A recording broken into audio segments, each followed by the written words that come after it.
Subscribe करें और bell दबाएं ताकि कोई खबर रह न जाए।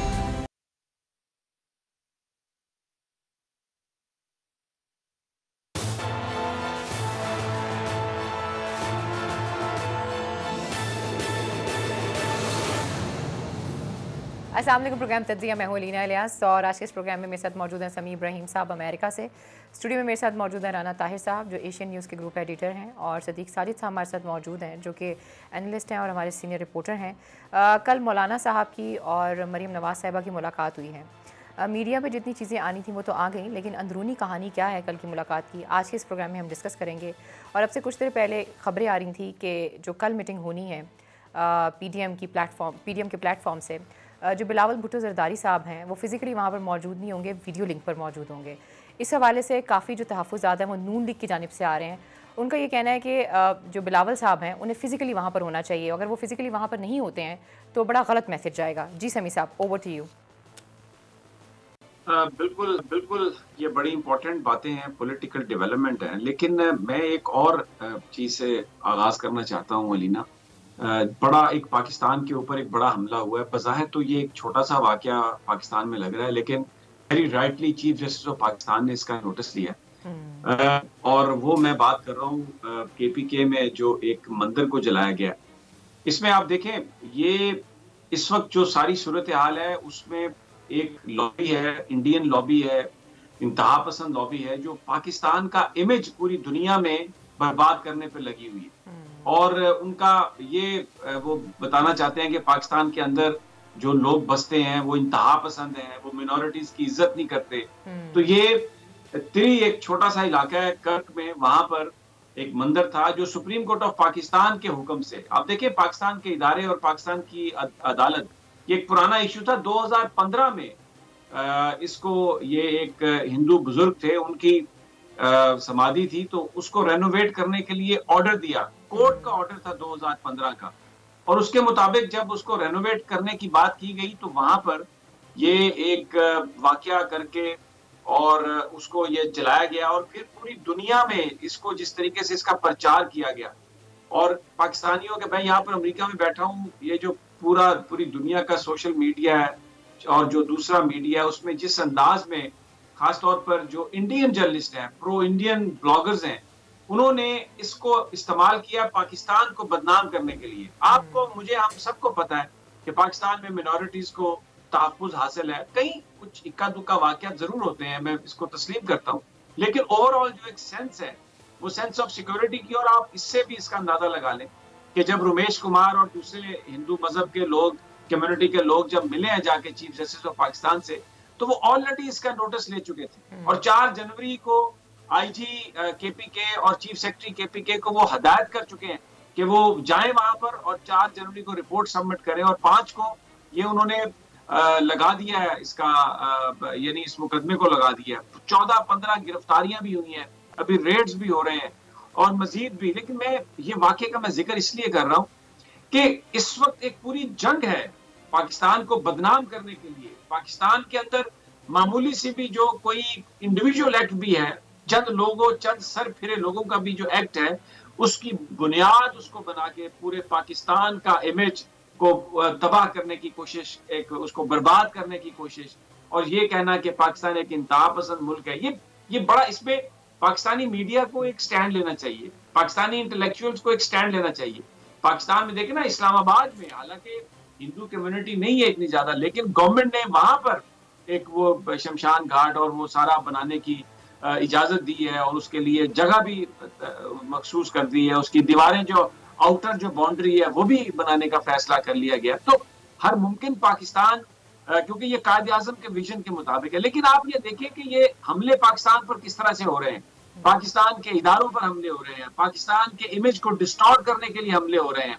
पाकिस्तान के अंदर आप देखें, परसों हमारे 7 एहलकार थे एफसी के जो शहीद हुए। और फिर जो खबरें हैं, जैसे कल भी हमने की थी JF-17 थंडर का इंक्लूजन, और दूसरी जो हमारी हुकूमत जो दिफा के लिए सब कुछ कर रही है, उन चीजों को हाईलाइट नहीं किया जा रहा। ख्वाजा आसिफ की गिरफ्तारी, यानी आप अंदाजा लगाए ना, एक बंदे से पूछा है कि तुम्हारे पास पैसे कहाँ से आए, तो उसको पता नहीं क्या बना दिया है, और जो कॉलम मैं देख रहा था और पता नहीं मुबारकबादें दी जा रही हैं जैसे पता नहीं कोई कश्मीर को फतह कराने के लिए। और भाई चोरी का माल है एक बंदे के पास, उससे पूछा गया कि ये माल कहाँ से आया है, तो उसने कहा जी मुझे कहा गया लॉयल्टी तब्दील कर दे। ओ भाई आपकी लॉयल्टी देखे ना, आप इदारों पर इल्जाम लगा रहे हैं। खुद आप फरमाते हैं कि इलेक्शन वाले दिन मेरे इतने ताल्लुकात हैं कि मैंने तो टेलीफोन करके बात की और फिर उसके बाद मेरी सीट जो है ना वो हुई, जिसमें भी इनडायरेक्टली आप पाकिस्तान की फौज को ही आप मलाइन कर रहे हैं। मैं राना साहब आपको और सदीक साजिद साहब एक और अलीना साहबा एक खबर आपको देना चाहता हूँ। नैब के इंतहाई काबिल एतमाद जो सोर्सेज हैं जिनसे मैं बहुत अरसे से डील कर रहा हूँ, उन्होंने मुझे बताया कि जिस तरह अभी ये जो कहा जा रहा है ना कि शहबाज शरीफ साहब जेल के अंदर हैं, ये नहीं बताया जाता लोगों को कि शहबाज शरीफ साहब ने बुनियादी तौर पर हाई कोर्ट में जो अपनी जमानत की दरखास्त थी उसको वापस ले लिया। जब उस दरखास्त को वापस लिया तो उनकी जमानत मंसूख हुई और वो जेल में चले गए, क्योंकि वो जेल जाना चाहते थे। एक ड्रामा ये रचाने की कोशिश की जा रही है कि जी मैं नवाज शरीफ साहब के बयानिए से मुत्तफिक नहीं हूं, एक भाई दूसरी तरफ चला जाए, एक भाई इधर आ जाए। इसी तरह जो ख्वाजा आसिफ साहब हैं, इन्होंने नैब से ये कहा था कि यार मुझे आप गर्मियों में गिरफ्तार ना करें आप, क्योंकि जवाब तो इन्होंने देना नहीं। अब देखे ना वो मीर एंड मीर में 40 करोड़ रुपया पड़ा हुआ है, कहां से आया पैसा कुछ पता नहीं जी, कहां से आया पैसा। 13 करोड़ रुपया ये कहते हैं कि जी मैंने बैरून मुल्क तनख्वाहों में लिया है जो मैं अकामा जिस पे मैं काम करता था। ठीक है, सुप्रीम कोर्ट और हाई कोर्ट फैसला दे चुकी है कि जी वजीर साहब अकामे पर काम कर सकते हैं, लेकिन वो जो टाइम है वो पासपोर्ट के मुताबिक वो पाकिस्तान में गुजारा गया और वहां पर जो 13 करोड़ का जो ये दावा करते हैं वो 13 करोड़ का कोई ट्रांजैक्शन का रिकॉर्ड नहीं है। इनसे कहा कि भाई आपको बैंक में जमा कराया होगा, कोई आपसे उन्होंने पैसे आपको दिए होंगे, उसकी कोई रसीद नहीं होगी। ये 12-13 करोड़ रुपया जो आप वहां से कहते हैं मैंने लिया है, तो ये आप बताएं कि ये कहां से आया। क्योंकि असल मामला ये है राना साहब, मैं आपको याद दिला दूं कि जो शुरू में सबसे पहले जो आईपीपीज को तकरीबन 450-500 अरब रुपए की जो पेमेंट्स करवाई गई थी ना, ये वजीर बिजली व पानी थे। एक अमाउंट का जिक्र आ रहा है कि तकरीबन 70 अरब रुपए का कमीशन था जो डील करके इन्होंने लिया। अब वो पैसा सारा जो है ना उसको ये पूरा करने की कोशिश कर रहे थे कि जी फलां कंपनी में और मैंने फलां इतनी तनख्वाह ली और ये हुआ। और मैं आपको ये बात भी बता दूं, ये सदीक साजिद साहब इस पर बात कर सकते हैं, मैं नाम नहीं लेता, लेकिन एक खातून के साथ उनके ताल्लुकात वही बातें कर रहे थे। दूसरी शादी का एक इशू था, उसमें भी बताया जा रहा है कि कोई 12-13 करोड़ रुपए की पेमेंट हुई है। वो कहां से आए पैसे ये भी ख्वाजा साहब नहीं बता रहे। तो ये सारा मामला जो है ना, ये इसको आप ज़हन में रखें। मैं ये बातें करना चाह रहा था। अब जो मरियम नवाज साहबा की मौलाना फजलुर रहमान साहब से वो सदीक साजिद साहब के पास खबर है पूरी, लेकिन इतना मुझे पता है कि मौलाना ने दोनों से कहा है कि पहले मुझे जरदारी ने चूना लगाया, फिर मुझे आप चूना लगा रहे हैं, इस्तीफे आपने मेरे हवाले करने थे, तारीख आ गई है, आप बाहर से फैसला करके आ गए अपनी अपनी जमातों में, तो फिर मेरे फैसले कहाँ गए। तो बड़ा एक अजीब सूरत हाल है। और अगर आप वीडियो साथ दिखा देंगे तो मौलाना साहब की जो फोटो है मरियम साहबा के साथ जहां वो प्रेस कॉन्फ्रेंस करने के लिए खड़े हैं, तो ऐसे आंखें फटी हुई हैं और बिल्कुल एक बागड़ बिल्ला जो होता है ना उस तरह का मौलाना का वो मुंह बना हुआ है, क्योंकि मौलाना इस वक्त शदीद कर्ब में है। जमात उनकी टूट फूट गई है, उनका अपना जो माल था उसकी खबरें बाहर आ गई हैं, पार्टी अब उनसे हिसाब मांग रही है। इतने खफा थे कि मरियम साहबा को रिसीव करने के लिए भी वो बाहर नहीं आए, घर के बाहर। और फिर जब मरियम साहबा गई है वापस तो भी वो प्रेस टॉक के लिए तो मौजूद थे, उन्हें सी ऑफ करने के लिए बाहर दरवाजे तक नहीं गए। मैं ये नहीं कह रहा कि कोई बदतमीजी की है, लेकिन ये पॉलिटिकल जेस्चर्स हैं जिसमें आप अपनी खफगी का इजहार करते हैं। जी सदीक साजिद साहब, बड़ी बड़ी चौंधी खबरें हैं आपके पास तो आज। जी समी साहब, पहली बात तो ये है कि ये जो मुलाकात हुई भी थी ना, ये मरियम नवाज़ की ख्वाहिश पे हुई थी कि उन्होंने फ़ोन किया कि मैं आपके पास आना चाह रही हूँ। ज़ाहिर है अब वो इनकार तो नहीं कर सकते, तो उन्होंने कहा चले जी आ जाएं। तो जो फुटेज है उनके आने की वो भी आप देख सकते हैं कि उसमें भी मौलाना बिल्कुल जो उनका जहाँ पे वो बैठते हैं, जहाँ पे ये मीटिंग हुई थी, उसका जो दरवाज़ा है, दाखिली दरवाज़ा, वहाँ पे आकर उन्होंने रिसीव किया। यानी कि वो कारपोर्ट जहाँ पर इनके आगे गाड़ी रुकी, बाहर भी नहीं आए, अंदर जाके उन्होंने रिसीव किया उनको। और फिर जब वो वापस जाने लगी तो उनके जो भाई थे और उनके जो बेटे थे उन्होंने इनको अलविदा किया, वो ख़ुद भी छोड़ने नहीं आए। और उसके बाद जब खाना हो रहा था और नवाज शरीफ और इसहाक डार के साथ गुफ्तगू वीडियो लिंक के ज़रिए हो रही थी, तो उसकी भी एक जो वीडियो इन्होंने खुद जारी की है उसमें मौलाना का आप देख सकते हैं कि वो कितने संजीदा और बहुत ही वो लाताल्लुक़ से बैठे हुए हैं, और बाकी लोगों के चेहरों के ऊपर भी जो हवाइयाँ उड़ी हैं, जो एक तरह की संजीदगी है, वो सारे माहौल को जो है वो बयान कर रही है। तो ये तो एक बात होगी। दूसरा, उन्होंने ये बिल्कुल खुल के बातें की हैं मौलाना फजलुर रहमान ने, जो आपने भी जिक्र कर दिया कि पीपल्स पार्टी और नून लीग दोनों, उन्होंने कहा जी आप दोनों के तो राब्ते हैं इस्टेब्लिशमेंट से। एक तरफ आप मुझे कह रहे हैं जी कि इस्टेब्लिशमेंट की जो सियासत में मुदाखलत है उसको ख़त्म करने के लिए हमारा साथ दें, और दूसरी तरफ आपके जो भाई हैं, ख़ास तौर पर उन्होंने नवाज शरीफ और इसहाक डार उनको मुखातब करते हुए कहा कि आपके जो भाई हैं वो मोहम्मद अली दुरानी से मिल रहे हैं, किस चक्कर में मिले हैं, और वो तो कहा जा रहा है जी कि वो इस्टेब्लिशमेंट के नुमाइंदे हैं, तो वो क्यों मिले हैं। और शहबाज शरीफ अगर इनकार कर देते मिलने से तो फिर तो ज़रा अच्छी बात है, लेकिन वो उनसे मिले हैं और उसके बाद ये बातें, डायलॉग की बातें शुरू आ गई हैं। और आप मरियम, आपकी बेटी कह रही है कि हम हुकूमत से मुज़ाकरात नहीं करेंगे, तो ये फिर शायद खकान अब्बासी बाहर चले गए हैं, ये भी कहा जा रहा है कि इस्टेब्लिशमेंट ने उनकी इजाज़त लेकर दी है। तो ये क्या कहानी है। और पीपल्स पार्टी के भी राब्ते हैं उनके साथ, उनके जो केसेस हैं वो कराची ट्रांसफ़र हो रहे हैं। पीपल्स पार्टी के ख़िलाफ़ जिस तरह की कार्रवाइयाँ पहले हो रही थी उसमें खामोशी इख्तियार हो गई है। जरदारी का जो नुक्ता नज़र है वो कुछ और नज़र आ रहा है। तो मौलाना फजलुर रहमान ने कहा कि ये खेल मेरे साथ ना खेलें, ये बल्कि इनके अल्फाज थे मेरे ज़राए के मुताबिक, ये हम 1.5 ईंट की मस्जिद बनाकर अगर आगे बढ़ने की हम कोशिश करेंगे तो फिर तो उन्होंने कहा जी कुछ हासिल नहीं होगा। तो फिर मरियम नवाज साहबा बोली नहीं ऐसी बात नहीं है, शहबाज शरीफ भी हमारे साथ हैं, उनको टोका। फिर नवाज शरीफ ने कहा कि ठीक है वो मेरे भाई हैं, लेकिन आप इस बात के ऊपर जो है बिल्कुल यकीन करें कि शहबाज शरीफ उसी फैसले पे चलेगा जो PDM का फैसला जो है वो होगा। ताहम मौलाना फजलुर रहमान ने कहा कि मीटिंग है कल सरबराही इजलास में, सारी जमातें आएंगी, मैं सारी सूरतें आप लोगों के सामने जो है वो रखूँगा, उन सब के सामने रखूँगा।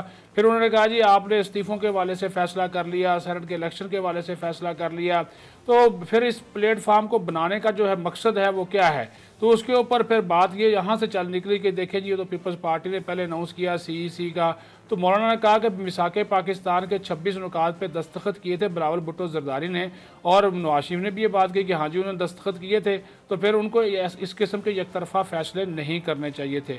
तो वो काफ़ी उनका जो मूड था इस गुफ्तगू के दौरान, वो जो फुटेजेस हैं, जो तस्वीर हैं, उसमें भी वो समी साहब जो नज़र आ रहा है। सीधी सी बात यह है कि एतमाद मौलाना फजलुर रहमान का इन दोनों से जो है वो उठ चुका है। कल का इजलास बड़ा अहम है, और आप ये देख लीजिएगा ये सेनेट का जो इंतखाब है नून लीग उसमें हिस्सा लेने का फैसला कर चुकी है।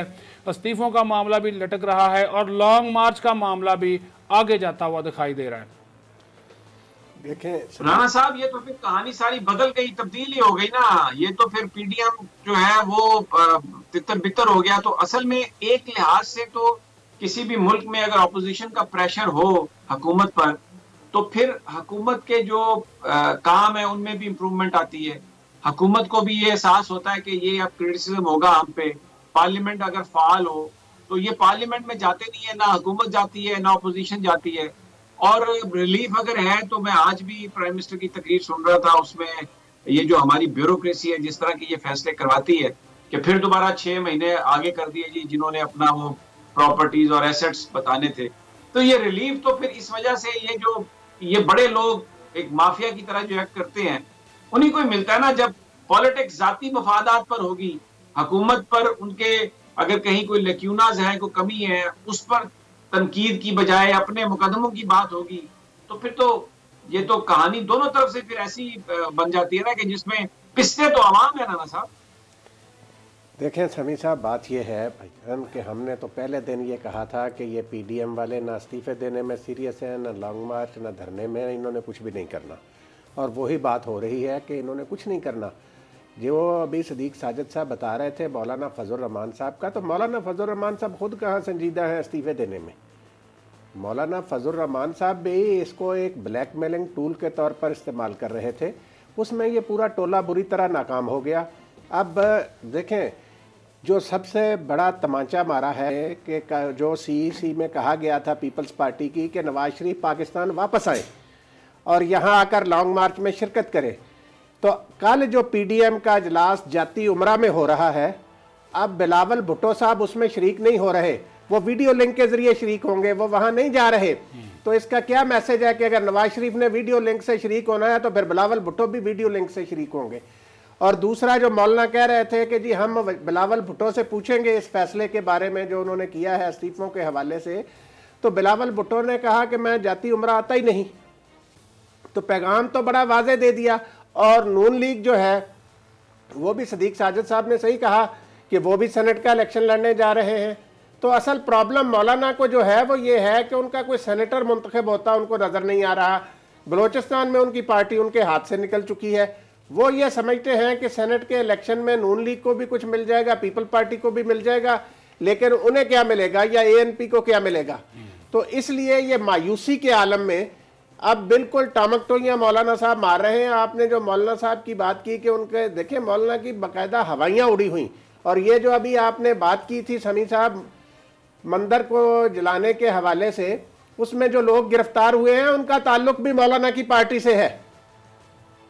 तो ये पाकिस्तान को बदनाम करने के लिए, आप देखें फ़र्क क्या है हिंदुस्तान और पाकिस्तान में, कि अगर पाकिस्तान में कोई छोटा वाकया भी हो तो पाकिस्तान के चीफ जस्टिस उसका नोटिस लेते हैं, उस पर कार्रवाई का हुक्म देते हैं, मुल्ज़िमों को गिरफ्तार किया जाता है। हिंदुस्तान में मसाजिद को जलाया जाता है तो वहाँ मोदी और उसकी हुकूमत जो है वो जलाने वालों का साथ देते हैं। ये फ़र्क है पाकिस्तान और हिंदुस्तान में। एक सेकंड, आप थोड़ा सा, सिर्फ हुकूमत नहीं, उनकी सुप्रीम कोर्ट ने भी बाबरी मस्जिद का जो मामला था वो मुसलमानों के खिलाफ फैसला किया। बिल्कुल सही। और वहां की जो कोर्ट है वो भी एस्टेब्लिशमेंट के साथ, उनकी इंतहापसंद सोच के साथ मिलती है।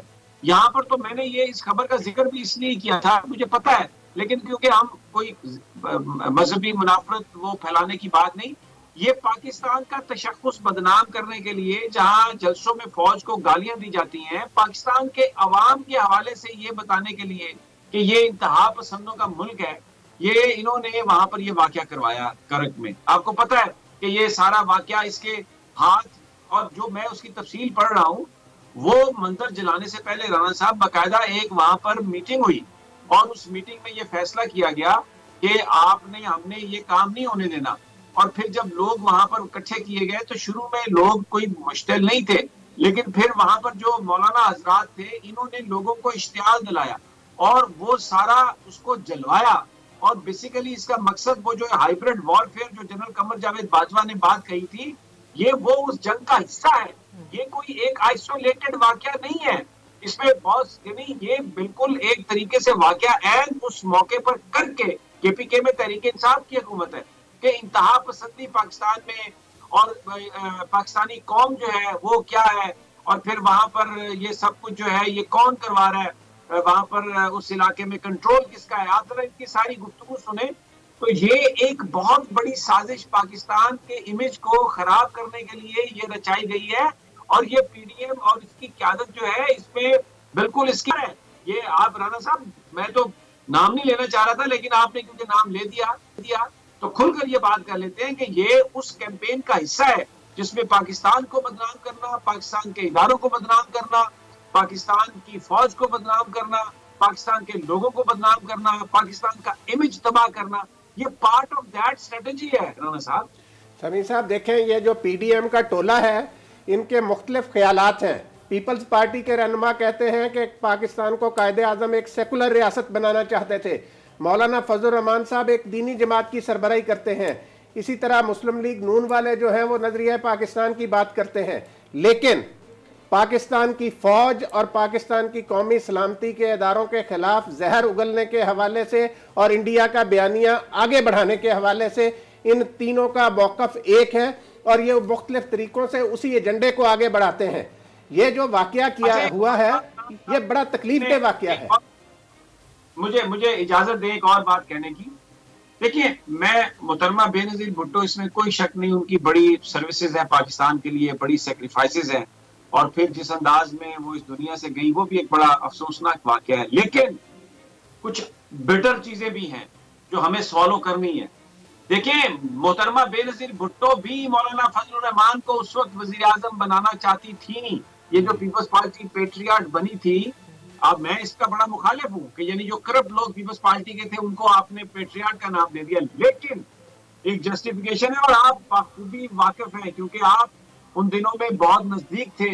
वो उस वक्त जो सियासी जो इस वक्त वो जो लोग हुक्मरान थे, कि मौलाना फजलुर रहमान को मोहतरमा बेनजीर भुट्टो वजीर आजम बनाने पर तैयार हो चुकी थी, और अगर वो पीपल्स पार्टी के लोग ना तोड़े जाते तो मौलाना फजलुर रहमान वजीर आजम बन जाते पाकिस्तान के। और उसका एक मकसद था ये बताना, क्योंकि ये उन दिनों में बात चल रही थी, आपको पता है 9/11 के बाद, कि तालिबान और ये जो इनके मेंटोर हैं ये मौलाना फजलुर रहमान है, और अमेरिका अफगानिस्तान के ऊपर जिस तरीके से चढ़ाई और सब कुछ हो रहा था, तो ये कोशिश उस वक्त भी की गई पाकिस्तान को बदनाम करने के लिए, और मौलाना फजलुर रहमान को वजारत उज़्मा देने की कोशिश की गई थी, आप बखूबी जानते हैं।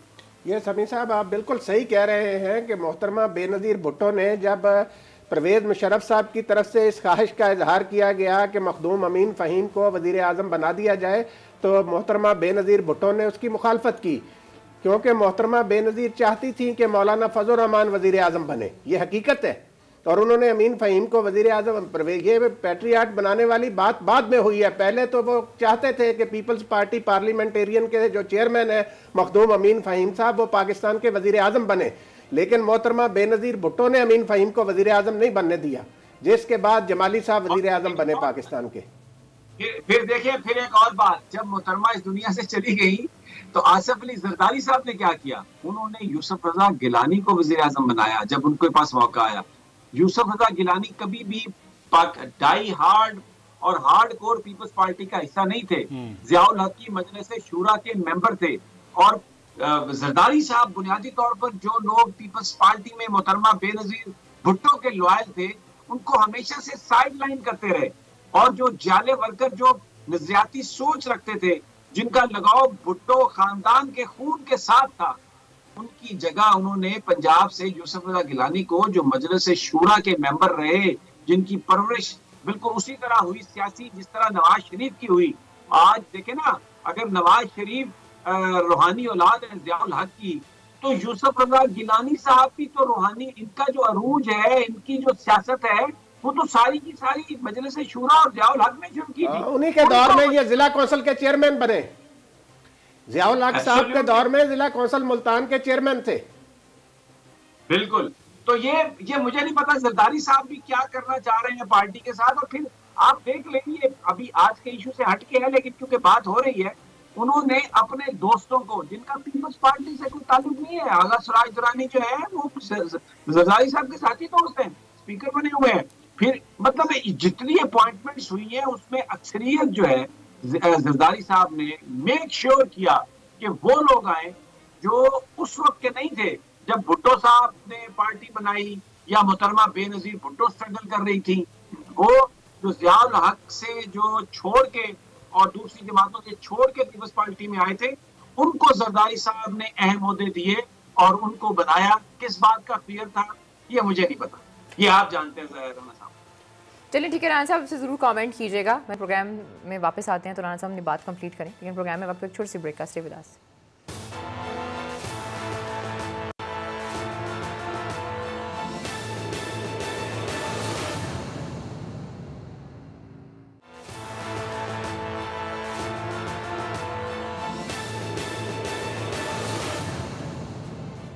वेलकम बैक नाज़रीन, तो फिर आपको खुशामदीद कहते हैं। जी राना साहब अपनी बात कंप्लीट कीजिएगा।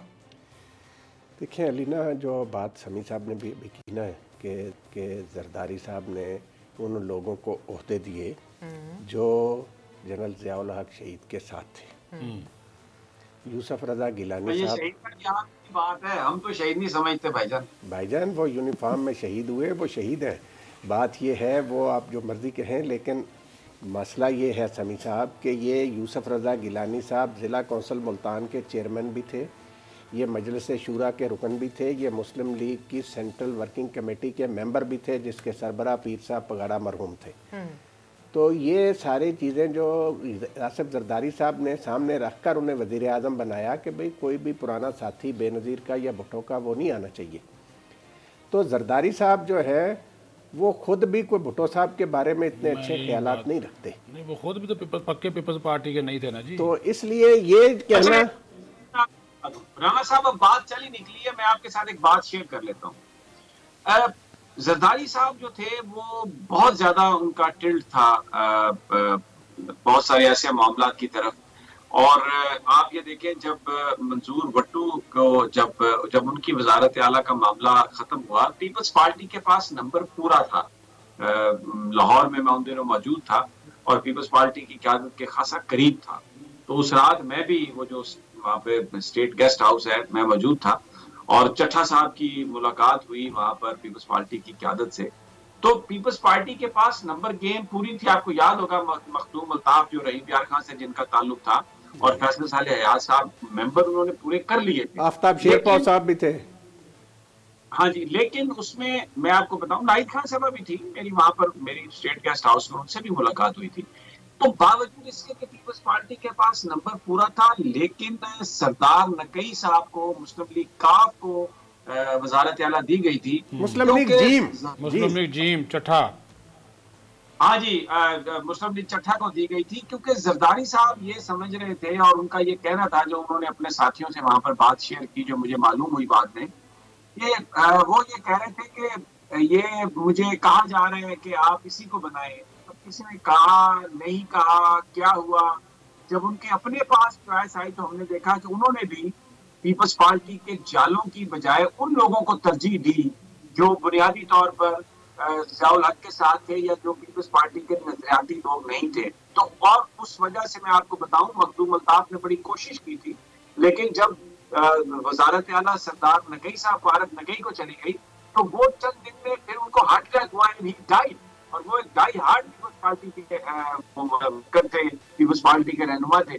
तो जरदारी साहब में एक टेंडेंसी रही है शुरू से कि जो बिल्कुल जो भुट्टो की सोच के लोग थे, जो पीपल्स पार्टी के नजरियाती लोग थे, आसिफ अली जरदारी साहब उन्हें जाला कहकर अपनी प्राइवेट मीटिंग्स में उनका तमस्खर भी उड़ाते थे और उनको उन्होंने पीछे भी धकेला। उनकी जगह अपने जो उनके करोनीज थे, अपने जो उनके दोस्त और साथी थे, उनको वो लेके आए और फिर आगे उन्होंने यही उन्होंने तरबियत भी दी है कि सारा आपको शायद उसकी एक वजह ये हो सकती है जो बहुत सारे लोग बयान करते हैं कि जुल्फकार अली भुट्टो साहब जो आसिफ जरदारी साहब के वालिद थे, उनको लेके वो एक दफा साथ गाड़ी में जा रहे थे तो उनको छींक आ गई। तो जिस पर उन्होंने गाड़ी रुकवा के उनको वहां पर उतार दिया और कहा कि आप गाड़ी में बैठे सब लोगों को नजरा करेंगे, आप पिछली गाड़ी में बैठकर आ जाएं। तो शायद इस तरह के कुछ वाकयात थे, या बाद में क्योंकि वो फिर गिरफ्तार भी हुए थे तो और वो ANP में चले गए थे वली खान साहब की जमात में। कुछ ना कुछ तो राणा साहब इसका कोई उस सोच से ताल्लुक जरूर है। मैं कोई किसी पर इल्जाम नहीं लगा रहा, लेकिन एक्शन से ये लगता है कि जो जाले पीपल्स पार्टी के थे, डाई हार्ड, जो जिन्होंने कोड़े खाए, वो कभी जो भुट्टो खानदान के वफादार थे, उनको कभी पजीराई इस तरह से नहीं मिली जरदारी साहब के दरबार में, जिस तरह जो दूसरी जमातों से आने वाले लोग। इसकी तो समी साहब एक जीती जागती जो मिसाल मौजूद है हमारे सामने इस वक्त, एतजाज अहसन भी तो मौजूद है। चले नाहिद खान का हम जिक्र नहीं करते, सफदर अब्बासी का जिक्र नहीं करते, लेकिन एतजाज अहसन तो मौजूद है ना जी। उनके साथ क्या किया गया?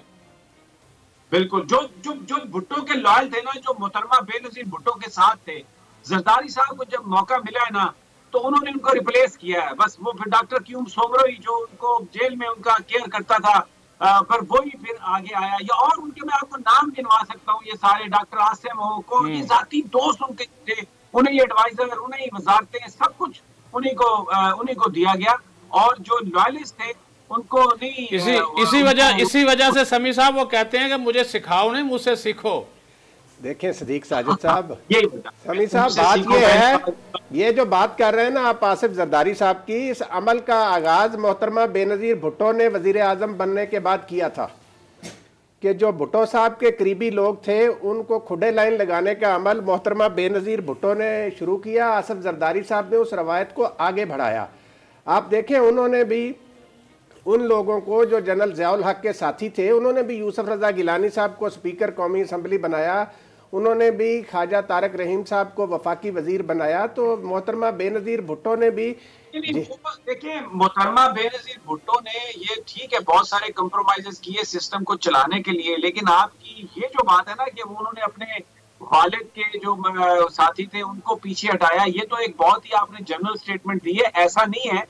हाँ, कुछ उन्होंने कंप्रोमाइजेस किए, हालात की वजह से, मजबूरी की वजह से, और वो सिस्टम को चलाने के लिए अपनी जमात को, क्योंकि 11 साल तक कोड़े खाने वाली जमात जो थी, लोग 10-10 साल से जेलों में थे, तो उन्होंने बहुत सारे, उन्होंने याकूब खान को भी एक्सेप्ट किया, उन्होंने गुलाम इसहाक खान को भी एक्सेप्ट किया, उन्होंने वी एच जाफरी को भी एक्सेप्ट किया, उन्होंने और भी बहुत सारे लोगों को एक्सेप्ट किया, लेकिन वो सिस्टम को चलाने के लिए वो एक डिबेट है उन बातों पर भी। लेकिन आप जिस अंदाज में अभी जो हम अभी जिस कॉन्टेक्स्ट में गुफ्तगू कर रहे हैं ना, वो उसमें मुहतरमा जो थी, उन्होंने अपने वालिद के उन साथियों, देखिए जतोई साहब बिल्कुल साथ थे, लेकिन जतोई साहब का इसमें कोई शक नहीं कि ज़ियाउल हक से राब्ता उनका हो गया था। मुस्तफा खर साहब उनके साथ थे, जब तक साथ रहे, फिर भी उन्होंने बाद में उनको वफाकी वजीर बिजली पानी बनाई रखा, लेकिन वो ज़ियाउल हक के साथ गुफ्तगुओं में वो मौजूद थे।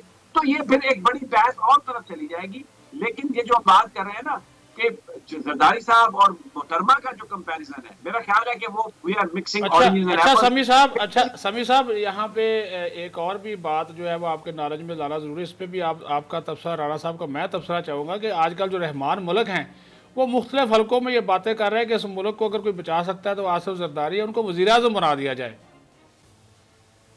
देखिए, जबकि बातें इस तरह की भी चल रही हैं कि इस तरह की ऑफर्स की गई हैं बिलावल को भी और आसिफ अली जरदारी साहब को भी, और दोनों ने मना कर दिया। उन्होंने कहा है कि भाई इन हालात में हम इस मुल्क के वज़ीर आज़म नहीं बन सकते, जिसको आपने रखा है आप उसी को रखें। लेकिन रहमान मलिक इस तरह की बातें करना, ये भी बताइएगा। और दो सवाल और भी अगर आप मौका दें तो। अलीना, आपने ऐसी बात की है कि मुझे एक वो बात याद आ रही है कि हाफिज साहब तो किसी के हाफिज साहब आप हलवा खाएंगे तो उसने इतनी बड़ी एक गाली निकाल के कहा कि ये फिर असी अन्य किसने होया। कमाल है आपकी बात। ये जो आप कह रहे हैं कि इन हालात में इनकी वजारत। और सर ये जो आप बड़े परेशान है ना मौलाना साहब को लेके, मौलाना साहब भी परेशान नहीं है, बलोचिस्तान में उन्होंने काम करना शुरू कर दिया है। कल हमारे पास हुसैन साहब थे, हाफिज हुसैन साहब, उनसे आपने सवाल किया था कि भाई ये जो करप्शन है मौलाना साहब की, जरा उसके ऊपर रोशनी डालिएगा, तो उन्होंने नैब के किरदार के ऊपर सवाल खड़ा कर दिया था। और जो शुजा साहब है, जब हमने उनसे मुज़ाकरात की बात की तो उन्होंने कहा मौलाना साहब बुलाएंगे तो हम कर लेंगे। वहां पर तो चीजें चल रही हैं। आपकी ख्वाहिश हो सकती है कि मौलाना साहब परेशान हो, लेकिन मौलाना साहब परेशान नहीं है। आगे जस्ट कैरी ऑन अपनी बात। ये है कमाल। ये सवाल ये वक्त भी आना था कि अलीना जो है वो भी मौलाना फजल रहमान की वकालत करेंगी। मैं वकालत ये देखें, ये क्रेडिट जाता है मरियम नवाज को और आसिफ जरदारी को। मैं वकील नहीं हूँ, मैं वकालत कर रही हूँ। जैसे मैं सवाल करती हूँ आप मुझ पे इल्जाम लगा देते हैं, मुझे वकील बना देते हैं। बात ये सवाल करने का तो हक है ना। बात ये है जमींदार रखा होता है डरा डरा के। नहीं, बात ये है आप वकालत कर रही है ना कि मौलाना बिल्कुल परेशान नहीं है। देखिए मौलाना फजल रहमान साहब जो है ना, समी साहब, ये सदीक साजिद साहब अभी एक बात बता रहे हैं कि वो मरहूम जनरल हमीद गुल साहब के घर गए हैं और वहाँ उनके बेटे के साथ उन्होंने खाना खाया। अब्दुल्ला तस्वीर है तो खबर है। तो ये मौलाना फजल रहमान साहब जो है, मेरा ख्याल है। राणा साहब मेरी बात सुन लें, राणा साहब मेरी बात सुन लें। वो माफिया मांग रहे हैं, अब्दुल्ला गुल के पास गए हैं कि खुदा के लिए मुझे माफी दिला दें, मुझे इन दोनों ने इस्तेमाल किया, इन्होंने मुझे कहा हम ये कर देंगे वो कर देंगे, मैं तो आपका साथी हूँ, मैं तो आपका दोस्त हूँ। वो उनसे अच्छा, अब मैं आपको बताऊं इसमें भी क्या है, ये जो पब्लिक मीटिंग इस तरह की हो रही है ना, आप एक ज़हन में रखें बात, हाइब्रिड वॉरफेयर क्या है कि गैर महसूस तरीके से इनडायरेक्टली आपने वो मैसेज देना है।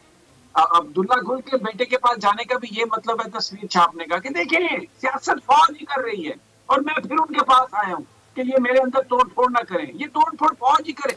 एक एक चीज जैसे कहते हैं ना कि ये जो स्टेटमेंट आई है, जो स्टेटमेंट आई है, इसमें मौलाना फजल रहमान ने आप वाली बात की, उसने कहा है जी हमें दीवार से ना लगाया जाए। चले बस ठीक है, मुझे एक ब्रेक लेनी है, जब ब्रेक से वापस आते हैं तो भी बात करते हैं। और ख्वाजा आसिफ के बारे में जो समी साहब ने बात की है उस हवाले से तो बहुत चीजें डिफरेंट आ रही है, डिफरेंट आ रही है जी। प्रोग्राम में वक्त हुआ एक छोटी सी ब्रेक का, स्टे विद अस।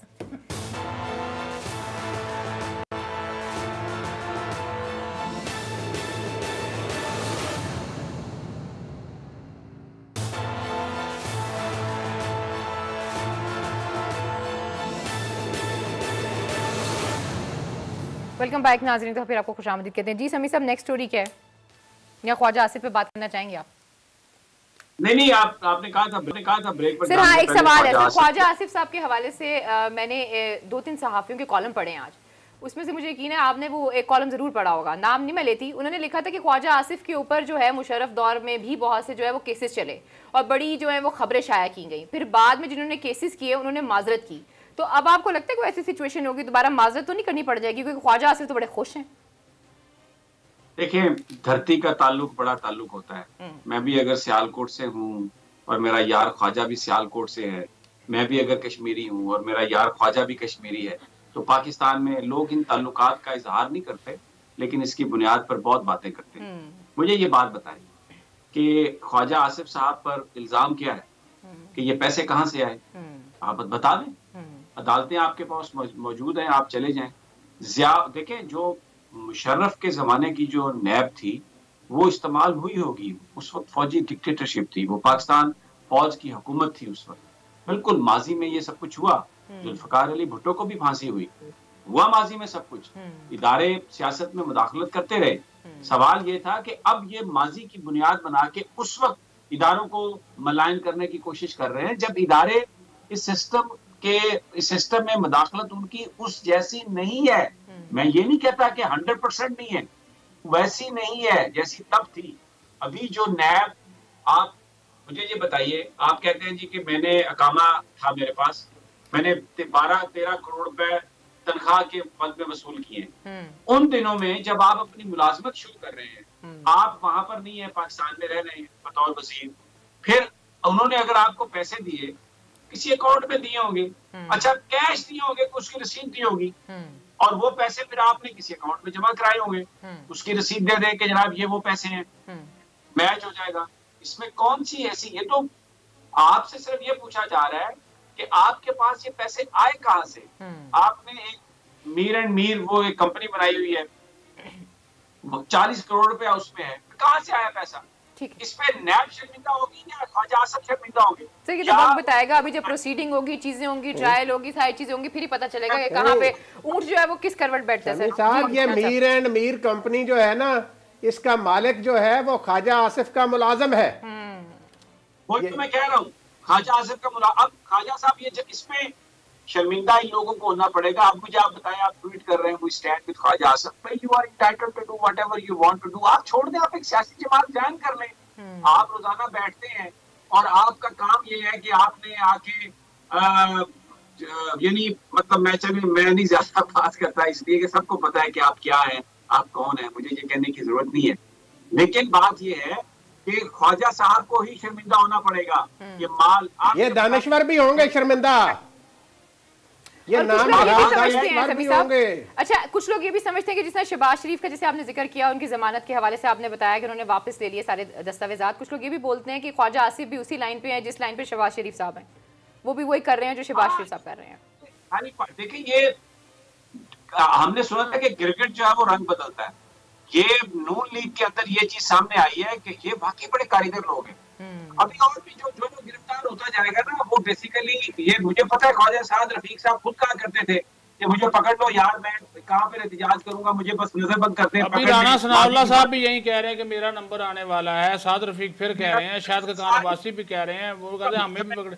ये सारे वो सुकून। और लेकिन वो आपकी बात ठीक है, ये बात बिल्कुल कही गई थी कि यार गर्मियां ना फड़े हो, जो मेहरबानी गर्मी की जेल कटना बड़ा मुश्किल है, सर्दियां फाड़ लो जरा से। तो इतना रिलीफ क्यों दिया गया? अच्छा, फिर को पकड़ा गया, ये रिलीफ है ना जी, क्यों दिया जा रहा है? वो कहा हीटर शीटर मिल जाता है जी। एक सेकंड, मुझे ये बताएं, आप उठा के देख लें कि ख्वाजा साहब कौन कौन से प्रोग्राम्स में आते हैं सिर्फ इंटरव्यू देने के लिए, आप उठा के देख लें, हमें कोई इतराज नहीं, चाहते हमें कोई इतराज नहीं है। लेकिन ताल्लुकदारियां, दोस्तियां, ये सहाफत के रूप में बहुत सारे ऐसे लोग हैं जो एमएनएज, वज़रा, वज़ीर आज़म के कुर्ब हासिल करते हैं, काम लोगों के करवाते हैं, अपने भी करवाते हैं, कुछ सरकारी नौकरियां ले लेते हैं, कुछ अपने चैनल और इनके दरमियान ब्रिज बन जाते हैं और अपने मालकान के मफादात के लिए काम करते हैं, उनको छुड़वाने के लिए, अंदर कराने के लिए। भाई ये एक गोरख धंधा है, ये पाकिस्तान के सहाफियों ने चला रखा है। और इसमें मैं आपको बताऊं, ये मौरख लिखेगा कि जो पाकिस्तान की बर्बादी हुई उसमें बहुत सारे हमारे इन सो कॉल्ड छाता बरदार एंकर्स का भी रोल है, जिन्होंने आकर रात को 8 बजे अपने जब कोठे सजाए तो उन कोठों पर उन्होंने जो रक्स करवाया, वो उस रक्स में किस किस चीज की उन्होंने आबियारी की। मैं तो एक बहुत ही मामूली सा खादिम हूँ, मेरी तो कोई हैसियत नहीं है, नगार खाने में तूती की आवाज कौन सुनता है। हम तो कुछ बोलने के काबिल नहीं है, लेकिन ये एक्सपोज हो चुके हैं और आने वाले जिस अंदाज में ये करप्ट लोगों को सपोर्ट करते हैं, पूरी तरह ये एक्सपोज है। ठीक है। अच्छा समीर साहब, एक और चीज़ भी है, चाहे राना साहब इसका जवाब दे दें, बल्कि राना साहब आप ही दे दें। जैसे कि बिलावल भुट्टो ने कल कहा है कि वो वीडियो लिंक पर आएंगे, लेकिन हमने देखा कि 1-2 दिन की जो उनकी मसरूफियात रही हैं और पीपल्स पार्टी की जो मसरूफियात रही हैं, वो पैरेलल एमक्यूएम से के साथ भी बातचीत करने की ख्वाहिश जाहिर कर रहे हैं और फंक्शनल लीग के साथ भी बातचीत कर रहे हैं। तो ये जो पैरेलल बातचीत की जा रही है और जो इत्तेहादी जमातें हैं उनको साथ लेकर चलने की कोशिश की जा रही है, एमकेएम से तो हो चुकी ना उनकी। हाँ जी बिल्कुल, फंक्शनल लीग से भी। अलीना देखें, बात ये है, ये एक फेस सेविंग एक्टिविटी है। जो ये इस्तीफों से भागे हैं, जो ये लॉन्ग मार्च से भागे हैं, अब ये टोपी ड्रामा के जी हम अदम एतमाद ला रहे हैं, हम इत्तेहादियों को मिला रहे हैं, हम फलाना कर रहे हैं, ये कर रहे हैं, वो कर रहे हैं। सीधा सीधा मैसेज उन्होंने दे दिया मरियम को कि अगर तुम्हारे पापा जो हैं वो लंदन से वीडियो लिंक के जरिए शरीक होंगे तो मैं भी अपने पापा के साथ वीडियो लिंक से शरीक होऊंगा। अगर मुझे बुलाना है तो अपने पापा को भी बुलाओ, वो भी आके शरीक हों मीटिंग में और लॉन्ग मार्च में। तो बात ये है कि बात अब चली गई बहुत दूर तक। राना साहब धुंध है ना, जहाज भी नहीं ना उतर सकता लाहौर। जहाज उनके लिए कोई मसला नहीं है, मसला पैगाम है। और मौलाना ने भी ये जो गए हैं ना अब्दुल्ला गुल साहब के पास, समी साहब, मौलाना ने भी इनको पैगाम दिया है कि भाई तुसी कल्ले ही नहीं गए, कहते हो कि मोहम्मद अली दुरानी साहब आपसे मिल लिए हैं जेल में आकर, तो मैं भी मिल सकता हूं किसी न किसी से। अच्छा, तोड़ बड़ा जबरदस्त निकाला वैसे है। तो ये चीजें जो है ना, ये राना साहब ये जो आप बात कर रहे हैं ना, बेसिकली आप भी उन्हीं के हाथों उन्हीं की बात कर रहे हैं। इस वक्त पाकिस्तान के अंदर एक माहौल बनाने की कोशिश की जा रही है, डायरेक्टली या इनडायरेक्टली, ये बताने की, लोगों के जहनों में ये डालने की कि ये फौज जो है यही पॉलिटिक्स की इंजीनियरिंग कर रही है। और ये जो मुलाकातों के बाद ये बयान देते हैं आगे, मसलन दुरानी साहब मिले, फौज ने मुलाकात कराई है जी, पीर पगड़ा कौन है जी, फौज का आदमी है। अब मौलाना फजलुर रहमान अब्दुल्ला गुल के पास गया, कहा गया है जी फौज से बात करने गए हैं। नवाज शरीफ क्या कर, ये एक बड़े गैर महसूस अंदाज में पाकिस्तान के लोगों के जहनों में ये बात डालने की कोशिश की जा रही है कि ये फौज है में मैनूवरिंग करती है। राना साहब बिल्कुल सही कह रहे हैं, यही तो बात मैं ये कह रहा हूँ कि मौलाना ये तासर दे रहे हैं कोई कि अब्दुल्ला गुल को कप्तान है, वो हमीद गुल साहब के बेटे हैं, अपने सर्वाइवल के लिए मुख्तलिफ चीजें करते रहते हैं। वो क्या जनरल कमर जावेद बाजवा से रोजाना गुफ्तगू करते हैं अब्दुल्ला गुल, उनका क्या ताल्लुक है पाकिस्तान की फौज से? किसी का कोई मसला नहीं है। देखें, ये सारे के सारे तासर जो देते हैं मौलाना फजलुर रहमान साहब जो है, वो भी तो अपने लोगों को इस्तेमाल करते हैं ना। लेकिन ये जो तासुर बन रहा है, एक और भी तासुर बन रहा है समी साहब। अब ये देखें, पीपल्स पार्टी हो गई, JUI फ्री हो, जी JUI फौज नहीं सुन रही बात। अच्छा सर, आप ये सही बात कर रहे हैं आप, लेकिन असल तकलीफ ही ये है इनको कि फौज जो है वो सियासत से अलग है। असल इनको तकलीफ ही ये है। अब आप ये देख लें, लोग विटनेस कर रहे हैं। सर प्रोग्राम का वक्त खत्म हो गया। जब इंशाल्लाह मंडे को मुलाकात, जरूर ये सवाल करूंगी। और सवाल मेरा ये था कि PTI को निकाल दें अगर आप, तो जो ऑपोजिशन की 3 बड़ी जमातें हैं, पीपल्स पार्टी हो गई, नून लीग हो गई, JUI जो है F जो है, वो एक तासुर दे रही है कि कहीं ना कहीं एस्टेब्लिशमेंट के साथ जो उनके मुज़ाकरात होना शुरू हो गए। और इन मुज़ाकरात की वजह से जो PTI की एक स्टेटस है, एक पोजीशन जो है वो हिल रही है। और ख्वाजा आसिफ की गिरफ्तारी से इसको बड़ा लिंक किया जा रहा है। खैर जी, आज के प्रोग्राम से हम सबको इजाजत दीजिए, फिर मुलाकात होगी, तब तक के लिए अल्लाह ने के बाद।